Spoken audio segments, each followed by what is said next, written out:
আসসালামু আলাইকুম, আমন্ত্রণ জানাচ্ছি মাই টিভি রাতের সংবাদে। আপনাদের সঙ্গে আছি আমি আশিদা আলী। শুরুতেই জানাবো সংবাদ শিরোনাম। ঘটনাবহুল পুরনোর সঙ্গে বিদায় নিল ইংরেজি 2021 সাল। নিউজিল্যান্ড ও অস্ট্রেলিয়ায় আতশবাজির বর্ণিল ঝলকানিতে বর্ষবরণ। পদ্মা সেতু পরিদর্শন করলেন প্রধানমন্ত্রী। ছোট বোন শেখ রেহানাকে সাথে নিয়ে হাঁটলেন 7 থেকে 18 নম্বর পিলার পর্যন্ত। শপথ নিলেন নবনিযুক্ত প্রধান বিচারপতি হাসান ফয়েজ সিদ্দিকী। বঙ্গভবনে তার শপথ বাক্য পাঠ করেন রাষ্ট্রপতি আব্দুল হামিদ। জনগণ থেকে প্রত্যাখ্যান ও আন্দোলনে ব্যর্থতা বিএনপির প্রাপ্তি বলেন ওবায়দুল কাদের। জাতীয় ঐক্যের মাধ্যমে আন্দোলনের হুঁশিয়ারি ফখরুলের।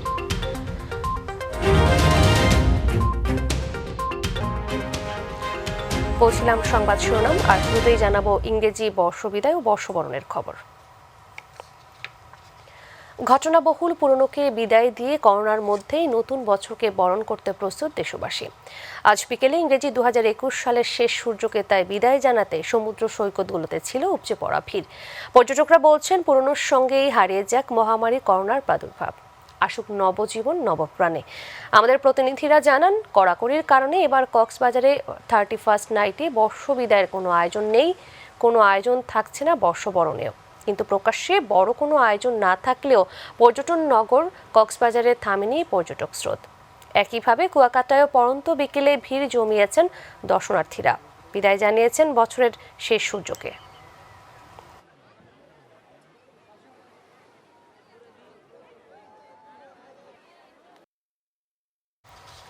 আতশবাজির চোখ ধাঁধানো আলোয় নতুন বছর 2022কে বরণ করে নিয়েছে নিউজিল্যান্ড ও অস্ট্রেলিয়া। স্থানীয় সময় রাতে ঘড়ির কাঁটা 12টা স্পর্শ করার সঙ্গে সঙ্গে সিডনি হারবার জ্বলসে ওঠে আতশবাজির আলোয়। একই সঙ্গে অপেরা হাউস ও বন্দরের বার্জগুলো থেকে আতশবাজি নিক্ষেপ করা হয়। সিডনি হারবার ব্রিজের উপরেই সম্মুখভাগে এবং পাশ থেকে 25,000-এরও বেশি শুটিং এফেক্ট চালানো হয়। 5টি ভাসমান বার্জ 9,000 শেল উৎক্ষেপণ করা হয় এবং সিডনি অপেরা হাউসের পালগুলোর ওপর থেকে আরও 6,000 আতশবাজি ছোড়া হয়। রাতের অন্ধকার ভেদ করে আকাশ বিদীর্ণ করে আতশবাজিগুলো আলোর মুখ দেখায়। সবার প্রত্যাশা, এই আলোয় আলোকিত হবে পৃথিবী, দূরীভূত হবে যত দুঃখ, ক্লেশ আর ভয়।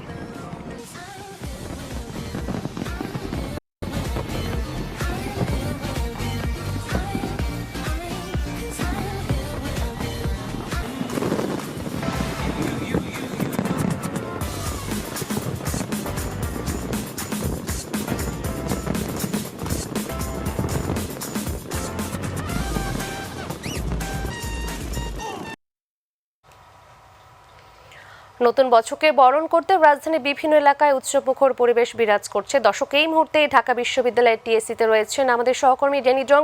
আমরা সরাসরি যুক্ত হচ্ছি তার সঙ্গে। ডেনি, বর্ষ বিদায় ও বর্ষবরণে তারুণ্যের উচ্ছ্বাস কেমন দেখছেন, আর নতুন বছরকে ঘিরে তারুণ্যের মধ্যে কি প্রত্যাশা দেখছেন আপনি?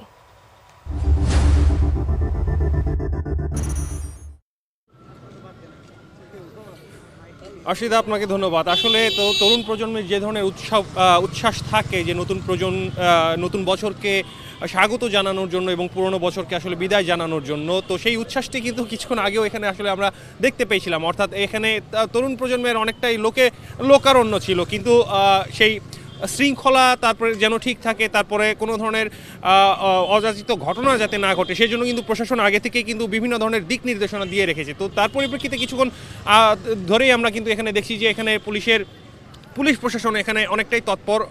যারা বহিরাগত রয়েছেন তাদেরকে এরই মধ্যে কিন্তু এই ঢাকা বিশ্ববিদ্যালয় এলাকা থেকে বাইরে চলে যাওয়ার জন্য বারবার কিন্তু আহ্বান করা হচ্ছে, মাইক মারা হচ্ছে, মাইকে ঘোষণা দেওয়া হচ্ছে। তো এমন প্রেক্ষাপটে পাশাপাশি এই ঢাকা বিশ্ববিদ্যালয় এলাকাতে যেন বাইরের অন্য কেউ ঢুকতে বা প্রবেশ করতে না পারে সেজন্য কিন্তু এরই মধ্যে এই বিভিন্ন প্রবেশ পথগুলো কিন্তু এরই মধ্যে আসলে ব্যারিকেড দিয়ে দেওয়া হয়েছে, আমরা যেমনটি দেখতে পেয়েছি। এবং ব্যারিকেডগুলোর জন্য বা অন্যান্য এমার্জেন্সির যে ধরনের সার্ভিস বা সেবার যে যদি গাড়ি বা যানবাহনগুলো থাকে সেগুলোর জন্য কিন্তু বিকল্প পথের জন্য তাদের ব্যবস্থা করে দিয়েছে এর আগে থেকেই। তো তরুণ প্রজন্ম আসলে এখানে যারা আমরা দেখতে পাচ্ছি যে কিছু রয়েছেন এবং এর মধ্যে বেশিরভাগই কিন্তু ঢাকা বিশ্ববিদ্যালয়ে পড়াশোনা করছে এমন শিক্ষক তারপরে শিক্ষার্থী এদের সংখ্যাই বর্তমানে কিন্তু বেশি, এবং সময় যত গড়াচ্ছে আরও কিন্তু 4 ঘন্টারও বেশি রয়েছে, এবং সময় যত গড়াচ্ছে এই বিশ্ববিদ্যালয় এলাকা যেন নিরাপদ থাকে। তো সেজন্যই কিন্তু প্রশাসন আরও বেশি আমরা সময়ের সাথে সাথে দেখতে পাচ্ছি যে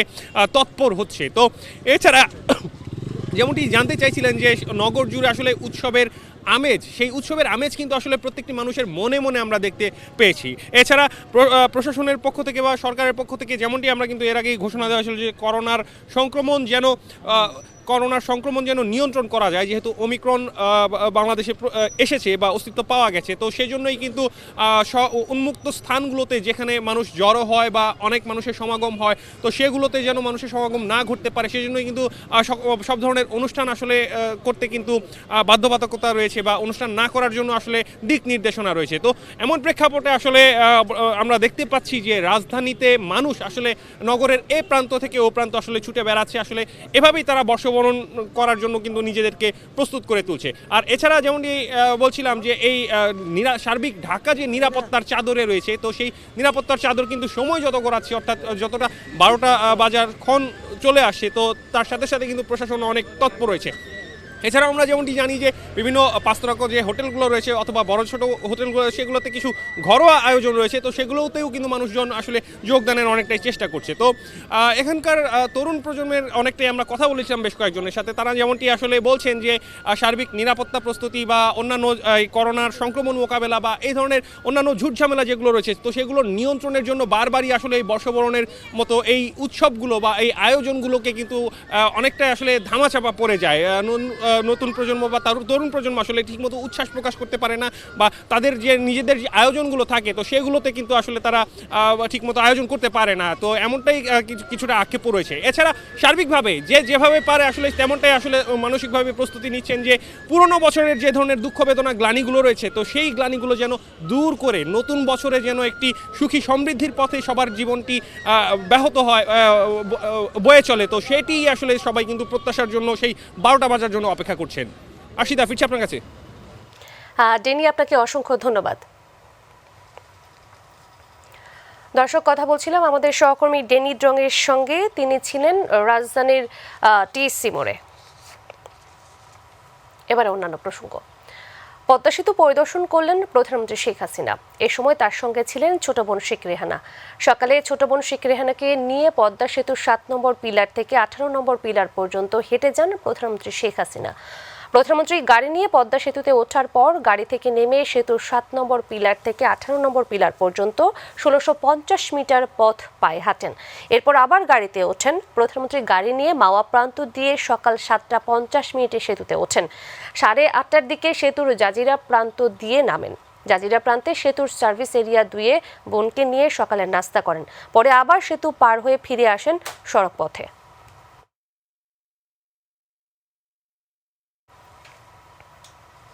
দেশের 23তম প্রধান বিচারপতি হিসেবে শপথ নিয়েছেন আপিল বিভাগের জ্যেষ্ঠ বিচারপতি হাসান ফয়েজ সিদ্দিকী। বিকেলে 4টায় বঙ্গভবনে নতুন প্রধান বিচারপতিকে শপথ বাক্য পাঠ করান রাষ্ট্রপতি মাহমুদ আব্দুল হামিদ। প্রধানমন্ত্রী শেখ হাসিনা, জাতীয় সংসদের স্পিকার, মন্ত্রিপরিষদের সদস্যরা, সামরিক ও সরকারি ঊর্ধ্বতন কর্মকর্তারা শপথ অনুষ্ঠানে উপস্থিত ছিলেন। অনুষ্ঠান পরিচালনা করেন মন্ত্রিপরিষদ সচিব। এর আগে গতকাল বৃহস্পতিবার দেশের 22তম প্রধান বিচারপতি সৈয়দ মাহমুদ হোসেন অবসরে যান।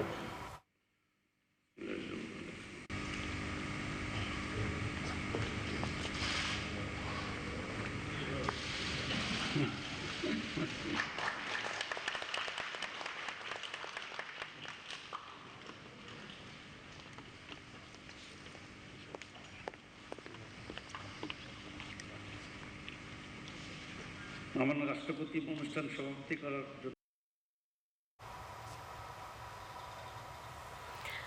নির্বাচনে জনগণের থেকে প্রত্যাখ্যান ও আন্দোলনের চরম ব্যর্থতাই বিএনপির প্রাপ্তি বলে মন্তব্য করেছেন আওয়ামী লীগের সাধারণ সম্পাদক, সড়ক পরিবহন ও সেতুমন্ত্রী ওবায়দুল কাদের। দুপুরে নিজ বাসভবনে তিনি সাংবাদিকদের বলেন, নিজেদের অন্ধকার ভবিষ্যৎ দেখে বিএনপি হতাশায় কাতর। যাদের পায়ের নিচে থেকে মাটি সরে যাচ্ছে তারা আবার সরকার পতনের দিবাস্বপ্ন দেখছে উল্লেখ করে আওয়ামী লীগের সাধারণ সম্পাদক বলেন, তারা ব্যর্থতা থেকে শিক্ষা নেয়নি বলেই ঘোলা পানিতে মাছ শিকারের ব্যর্থতা থেকে শিক্ষা নিতে পারেনি। সরকার পতনের আন্দোলন করছেন, আন্দোলনের চরম ব্যর্থতা আর নির্বাচনে জনগণের প্রত্যাখ্যানই তাদের প্রাপ্তি। দেশের জনগণ তাদের চিনে ফেলেছে। তারা নিজেদের ব্যর্থতার দায়ও সরকারের উপর চাপাতে অপচেষ্টা করে, যাদের পায়ের নিচ থেকে মাটি সরে যাচ্ছে। জাতীয় ঐক্যের মাধ্যমে আন্দোলন গড়ে তুলে রাজপথে খালেদা জিয়ার বিদেশে চিকিৎসার বিষয়টি ফয়সালা হবে বলে হুঁশিয়ারি দিয়েছেন বিএনপির মহাসচিব মির্জা ফখরুল ইসলাম আলমগীর। সকালে রাজধানীর রিপোর্টার্স ইউনিটি মিলনায়তনে বিএনপি আয়োজিত আলোচনা সভায় প্রধান অতিথির বক্তব্যে তিনি এ হুঁশিয়ারি দেন। তিনি জানান, খালেদা জিয়া গুরুতর অসুস্থ, বিদেশে না পাঠালে দেশে তার চিকিৎসা দেওয়া সম্ভব নয়। রাজনৈতিক যে স্বাধীনতা, সেই স্বাধীনতা আমরা হারিয়ে ফেলছি। এই স্বাধীনতাকে ফিরিয়ে আনতে হলে, আমাদের স্বাধীনতার সামর্থ্যকে সুসংগত করতে হলে, গণতন্ত্রকে ফিরিয়ে আনতে হলে, দেশের নেত্রী আমাদের মাকে যে আমরা বার করে আনতে চাই, আন্দোলনের কোনো বিকল্প নেই। আসুন আমরা এই দিনটিকে লক্ষ্য মনে করে আবারও সেই লক্ষ্যে এগিয়ে যাই, ঐক্য সৃষ্টি করি, রাজপথেই ফয়সালা হবে। সরকার প্রতি বছরের প্রথম দিনেই দেশের স্কুল মাদ্রাসার শিক্ষার্থীদের হাতে নতুন বই তুলে দেয়। গত এক দশক ধরে সদ্য ছাপা হওয়া পাঠ্যপুস্তকের গন্ধ নিয়ে নতুন শিক্ষাবর্ষ শুরু করে আসছে শিশুরা। কিন্তু গত বছরের মতো এবছরও সব প্রাথমিক ও মাধ্যমিকের শিক্ষার্থীদের সেই সৌভাগ্য হচ্ছে না। এতে মনক্ষুণ্ণ কোমলমতি শিক্ষার্থীদের। তবে স্বাস্থ্যবিধি মেনে বই উৎসবে দাবি জানান অভিভাবকরা। শিউলি রোজার রিপোর্ট। রাত পোহালেই নতুন বছর, আর নতুন বছর মানেই নতুন বই। করোনাভাইরাসের কারণে এবারও হচ্ছে না বই উৎসব। তবে নিজ নিজ প্রতিষ্ঠানের মাধ্যমে নতুন বই বছরের প্রথম দিন থেকেই শুরু হবে শিক্ষার্থীদের মাঝে বিতরণ। গতবারের মতো এবারও বই উৎসব না হওয়ায় মন ক্ষুণ্ণ শিক্ষার্থীদের। মানে আগে আনন্দ করে নেওয়া হতো, কিন্তু এবার তো মনে করেন আগে ওরকম হবে না, সুতরাং একটু মন খারাপ। প্রচুর খারাপ লাগে। প্রতিবার তো আর কি ভালোই লাগে, আর সবাই আসে একসাথে নাম ডেকে দেয় আর কি, বন্ধু বান্ধবের সাথেও দেখা হয়। এবার তো প্রচুর খারাপভাবে হচ্ছে আর কি, এমনি স্বাস্থ্যবিধি দেখা, মাস্ক ছাড়া তো আর চলা যায় না এখন। এই জন্য প্রতিবার বই উৎসবের অপেক্ষায় থাকি, এবার বই উৎসব হচ্ছে না, তাই আমার মন খুব খারাপ। আমার খুবই খারাপ লাগবে, কেননা প্রতিবার আমি খুব মজা করি এখানে, তো এই বছর হচ্ছে না, বই ক্লাসেই দেওয়া হবে শুধু। এটাতে মনটা একটু খারাপ, কিন্তু বই পাচ্ছি এটাতে খুশি। তবে স্বাস্থ্যবিধি মেনে আংশিকভাবে হলেও বই উৎসবের দাবি অভিভাবকদের। এবার তো অবশ্যই একটা বৈশ্বিক করোনার জন্য বই উৎসব হচ্ছে না, এটা তো অবশ্যই বাচ্চাদের একটা মনের প্রভাব পড়বে, কারণ এই দিনটাতে তারা অনেক আনন্দ উল্লাস করতো, শিক্ষকরা নতুন বই দিত, শিক্ষকরা নতুন নতুন অনুষ্ঠান করতো, বাট এই বছরে হচ্ছে না। অনেক দিন পর তো যেহেতু এদের একসাথে হওয়া, অনেকে মাস্ক পরা থাকে, ওরা ওই অনুভবটা করতে পারতেছে না, ওদের ফিলিংসটা হচ্ছে না, বই দিতেছে একটা আনন্দ। স্কুলে যে এটা উৎসবের যে এটা শুরু দিন থেকে যে উৎসব হিসাবে যে নিয়ে আসে, এটা একটা তাদের মানসিকভাবে একটা প্রভাব পড়তে পারে, আমার যেটা ধারণা। বছরের প্রথম দিনেই কোমলমতি সব শিক্ষার্থীদের হাতে বই তুলে দিতে এখন শেষ সময়ের প্রস্তুতি চলছে বলে জানান সংশ্লিষ্টরা। শিউলি রোজা, মাই টিভি, ঢাকা। একটি বিরতি, ফিরে আসছি একটু পরে, আমাদের সঙ্গেই থাকুন। মোহাম্মদপুরের কবির বাহিনীর মূল হোতা ও তার 7 সহযোগীকে অস্ত্র, গুলি ও মাদক সহ গ্রেফতার করেছে র্যাব। এবং 31 আর ইংরেজি নতুন বছর সামনে রেখে রাজধানীর বাজারে বেড়েছে মুরগি, গরু ও খাসির মাংসের দাম।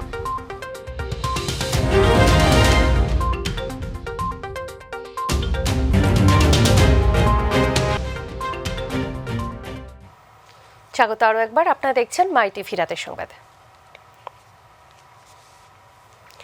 রাজধানী মোহাম্মদপুরের কবির বাহিনীর মূল হোতা ও শীর্ষ সন্ত্রাসী কবির হোসেন ওরফে গাংচিল কবির ও তার 7 সহযোগীকে বিদেশি ও দেশীয় অস্ত্র, গুলি এবং মাদক সহ রাজধানী মোহাম্মদপুর থেকে গ্রেফতার করেছে র্যাব।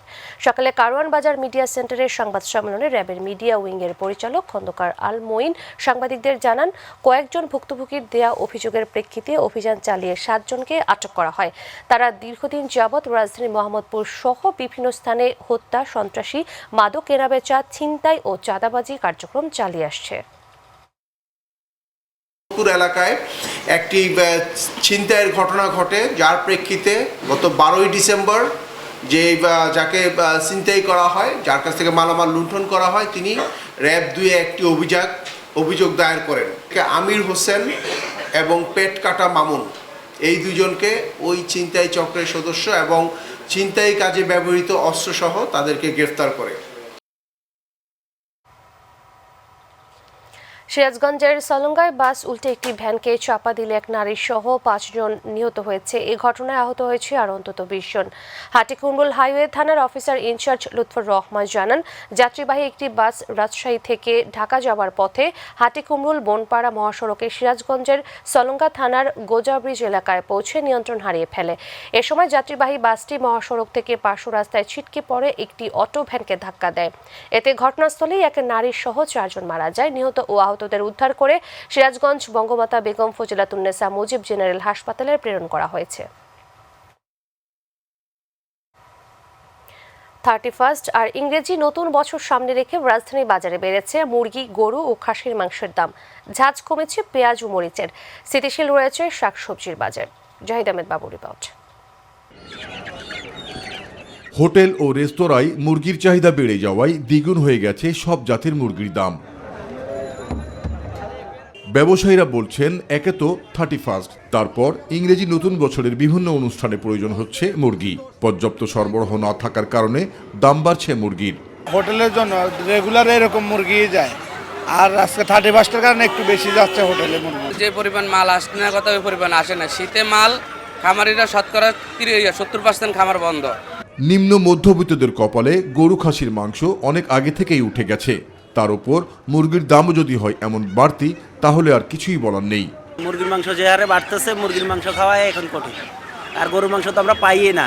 300 টাকা আছে, 500 টাকা আছে, 400 টাকা আছে।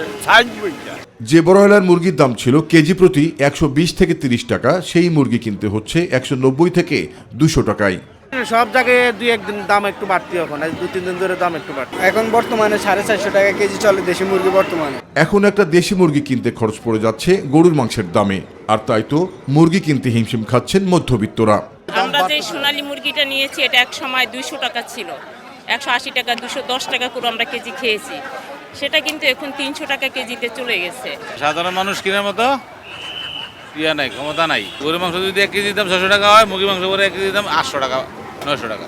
এদিকে নতুন বছরকে সামনে রেখে বাড়ানো হয়েছে গরু ও খাসির মাংসের দামও। বিক্রি বেশি, অনুষ্ঠান চলতেছে অনেক বেশি। 31 উপলক্ষে গরুর দাম বৃদ্ধি 20 টাকা কেজি প্রতি। আগে ছিল 580, এখন 600 টাকা বিক্রি করতে হচ্ছে। পিওর খাসি 950 টাকা কেজি। বাংলাদেশে এটা সিস্টেমই, কোনো একটা অকেশন হইলে মানে অতিরিক্ত বাড়ায় দেয়, এটাই সিস্টেম। তবে তুলনামূলক স্থিতিশীল রয়েছে তরকারির বাজার। ঝাঁজ কমেছে কাঁচামরিচ আর পেঁয়াজের। জাহিদ আহমেদ বাবু, মাই টিভি, ঢাকা। বিরতি ফিরে আসি একটু পরে আমাদের সঙ্গে।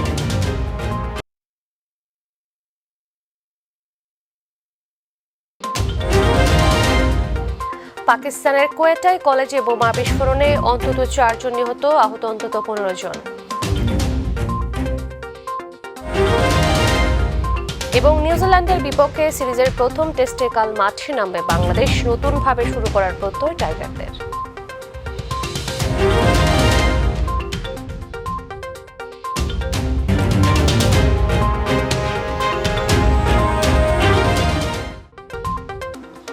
প্রিয় দর্শক, ধন্যবাদ সাথে থাকার জন্য। আমাদের পরবর্তী সংবাদ রাত 9টা 30 মিনিটে দেখার আমন্ত্রণ জানিয়ে বিদায় নিচ্ছি আমি আরশিদা আলী। আল্লাহ হাফেজ।